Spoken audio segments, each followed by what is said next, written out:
महाराज, क्या हुआ? आप इतने चिंतित क्यों हैं? क्या कहूं मंत्री, मुझे तो समझ ही नहीं आ रहा कि क्या हो रहा है। बात क्या है महाराज, मुझे बताइए। हमें समझ नहीं आ रहा कि हमारी सारी योजना विफल होती जा रही है।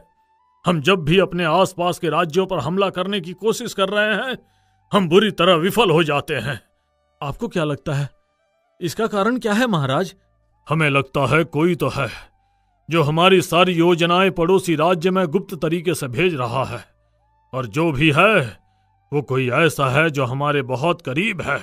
अच्छा, क्या आपको किसी पर शक है महाराज? वही तो दिक्कत है मंत्री, मुझे समझ नहीं आ रहा कि किस पर शक करूं और किस पर विश्वास करूं। आप ज्यादा चिंता मत करिए महाराज, मैं पता लगवाता हूं कि कौन है महल का दुश्मन।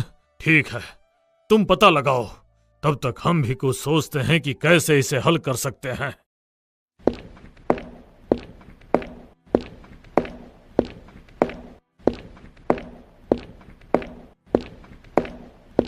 दिन बीतते गए। कुछ दिनों बाद राजा कर्मवीर ने अपनी सभा बुलाई और सभा में सेनापति, मंत्री, राजगुरु और एक गुप्तचर थे।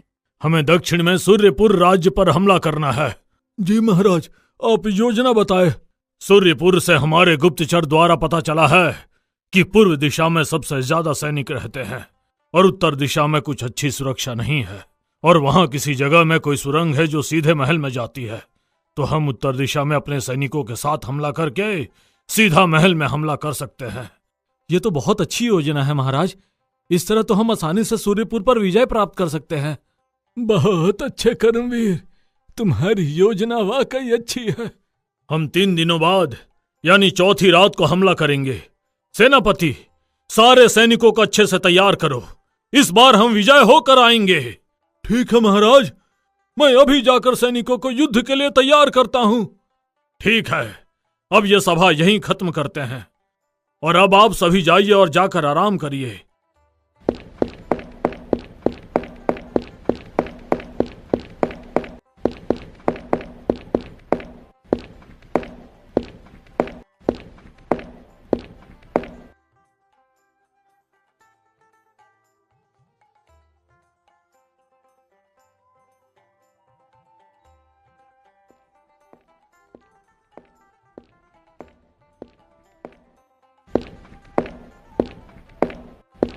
आपकी योजना तो वाकई काबिल तारीफ है महाराज।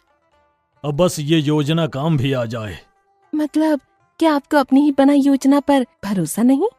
बात भरोसे की नहीं है रानी, जब आपके कंधे पर एक पूरे राज्य की जिम्मेदारी हो तो आप थोड़ा डर कर ही रहते हो। हमें आपकी सूझबूझ पर पूरा भरोसा है, आप जरूर विजयी होंगे।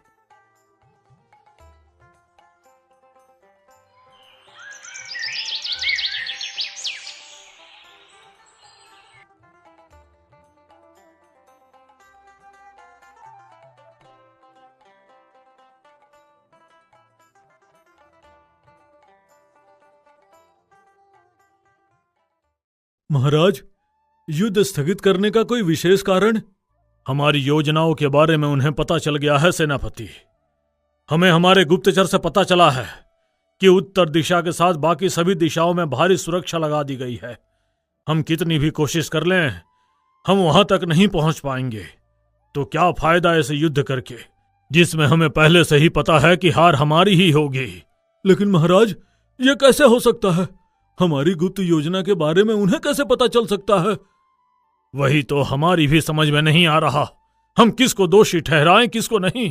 तो आप पता लगाइए महाराज, वरना जल्दी ही हमारा राज्य हमारा नहीं रहेगा। हाँ, हम भी कुछ सोचते हैं इसके बारे में। तुम जाओ, जाकर सैनिकों को खबर दे दो कि युद्ध को स्थगित कर दिया गया है। जैसी आपकी आज्ञा महाराज।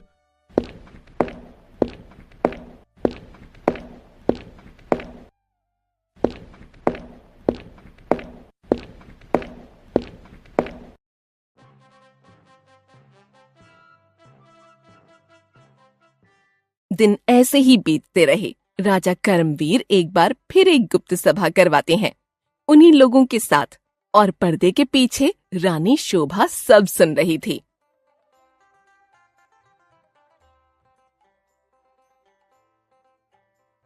इस बार हम फिर सूर्यपुर राज्य पर हमला करेंगे, लेकिन इस बार हम दूसरे तरीके से हमला करेंगे। इस बार हम अपने सारे सैनिकों के साथ उत्तर दिशा की तरफ हमला करेंगे। जब सारे सैनिक आपस में लड़ रहे होंगे, तब कुछ चुनिंदा सैनिक उस सुरंग से होते हुए महल में घुसकर हमला करेंगे। जी महाराज, ऐसा ही होगा और इस बार युद्ध जीत कर आएंगे। यही जोश हमें सभी सैनिकों में चाहिए। सेनापति, जाओ, जाकर सैनिकों को तैयार करो। और हां, किसी को भी हमारी इस योजना के बारे में पता नहीं लगना चाहिए। जी महाराज, इस बार कोई भी खबर कहीं बाहर नहीं जाएगी। ठीक है, फिर हम परसों रात को हमला करेंगे।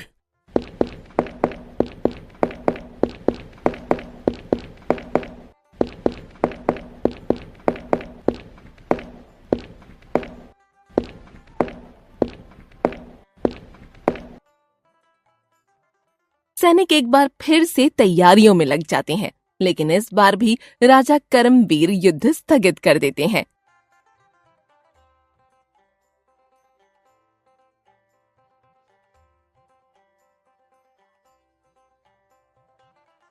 ये क्या महाराज, आपने फिर से युद्ध स्थगित कर दिया? उन्हें फिर हमारी योजना का पता चल गया सेनापति, और जब शत्रु को तुम्हारे शस्त्र का अंदाजा हो जाए तो वो पहले ही उसका तोड़ निकाल लेते हैं। तो ऐसे शस्त्र का क्या फायदा? किंतु महाराज, हमारे सैनिक इतने बहादुर हैं कि वो बिना योजना के भी दुश्मन को धूल चटा सकते हैं। हमें पता है तुम क्या कह रहे हो सेनापति, किंतु अब हम ये युद्ध नहीं होने देंगे। हमारे गुप्तचर ने बताया है कि उन्होंने सुरंग बंद करवा दी है और सुरक्षा बढ़ा दी है। अब ऐसे में यदि हम युद्ध करने जाएंगे तो पराजय निश्चित है। ठीक है महाराज, मैं सैनिकों को खबर देता हूं, युद्ध एक बार फिर स्थगित हो गया है।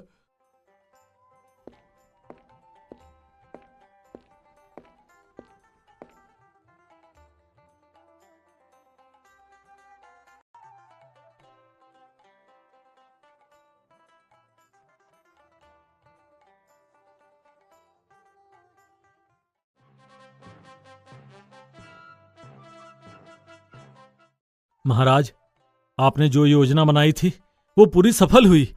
बहुत खूब मंत्री, हमें पता था कि ये काम तुमसे अच्छा और कोई नहीं कर सकता। किंतु महाराज, हम चाहते तो उस विद्रोही को वहीं पकड़ सकते थे, किंतु आपने हमें ऐसा करने से मना क्यों किया? क्योंकि ये जो भी है हमारा बहुत खास है, और हम चाहते हैं कि हम इस व्यक्ति को हमारे साथ छल करता अपनी आंखों से देखें, ताकि उसके पकड़े जाने पर हमें जरा भी हमदर्दी ना हो। समझ गया महाराज, तो बताइए अब आगे क्या करना है?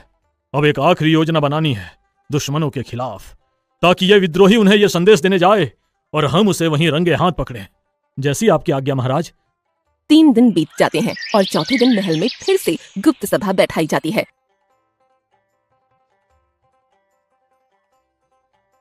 हमें पता है कि हम जो भी योजना बनाएंगे वो दुश्मनों तक पहुंच जाएगी, इसलिए अच्छा है कि इस बार बुद्धि से ऊपर बल का उपयोग किया जाए। सेनापति, अपने सैनिक तैयार कर लो, क्योंकि इस बार इसमें बुद्धि की बहुत आवश्यकता पड़ेगी और हम इस बार यह युद्ध स्थगित नहीं करेंगे। उम्मीद तो यही है महाराज कि इस बार युद्ध स्थगित ना हो। नहीं होगा सेनापति, तुम बस तैयारी करो, क्योंकि हम कल रात को ही हमला करेंगे और इस बार हम दुश्मन को तैयारी का मौका नहीं देंगे। जो आज्ञा महाराज।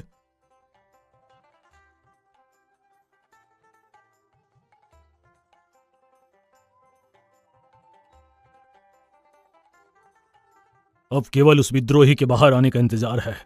कब रात हो और कब वो बाहर निकले। निकलेगा महाराज, रात भी होगी और विद्रोही भी निकलेगा। आप बस थोड़ा सब्र रखिए।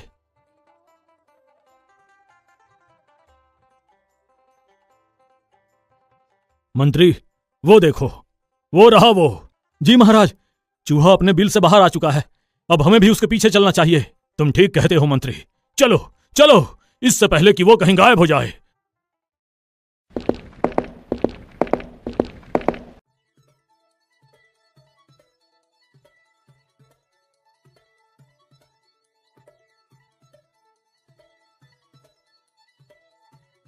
मंत्री, वो विद्रोही अभी थोड़ी देर पहले तो यहीं था, कहां गायब हो गया?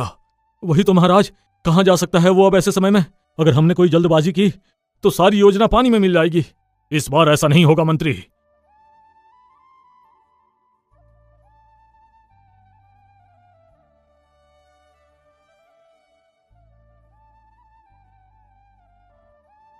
ये क्या है महाराज?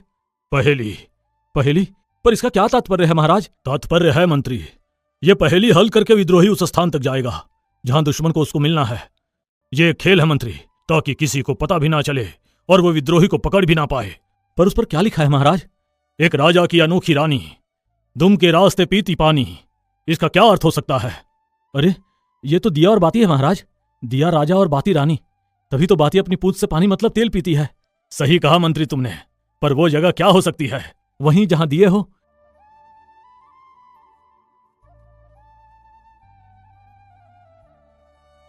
किंतु यहां तो हर जगह दिए हैं, मतलब यहां पर बात हो रही है मंदिर के अखंड दिए की, जो महाराज हमें वहां जाकर देखना चाहिए। तुम सही कहते हो मंत्री, चलो।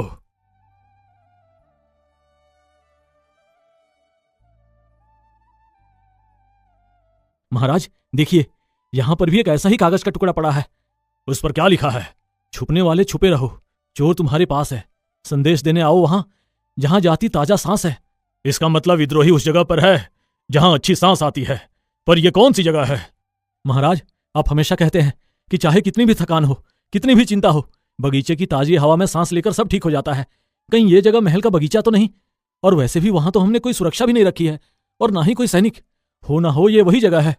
हो ना हो नहीं मंत्री, ये वही जगह है। सारे सैनिकों को कहो कि बगीचे को चारों तरफ से घेर ले। जी महाराज। महाराज के आदेश पर बगीचे को चारों ओर से घेर लिया जाता है और महाराज और मंत्री वहां पहुंचकर देखते हैं वहां दुश्मन जिसने काले वस्त्र पहने हैं और सूर्यपुर राज्य के 2 सैनिक भी होते हैं। तुम्हें क्या लगा हम तुम्हें कभी पकड़ नहीं पाएंगे? तो तुम गलत निकले। सैनिक, इसका चेहरा दिखाओ, जरा हम भी तो देखें कौन है जिसने हमें धोखा दिया है। महारानी आप? महाराज मुझे क्षमा कर दीजिए, मुझसे भूल हो गई। आपके ऐसा करने का कारण क्या है महारानी? महाराज, सूर्यपुर के राजा मेरे पिता के बहुत अच्छे दोस्त हैं। मेरे पिताजी ने मेरी शादी आपसे कराई ताकि मैं आपकी सारी योजनाएं, सारे राज उन्हें बता सकूं और वो आपको हरा सकें। लेकिन महाराज, मुझे अपनी गलती का एहसास हो गया है। अब मैं ऐसा कभी नहीं करूंगी, मुझे माफ कर दीजिए। आपने हमारे साथ जो छल किया है उसकी कोई माफी नहीं है महारानी। सैनिकों, तीनों को ले जाकर कारावास में डाल दो। राजा के कहने पर सैनिकों ने रानी और उन 2 सैनिकों को उठाकर जेल में डाल दिया।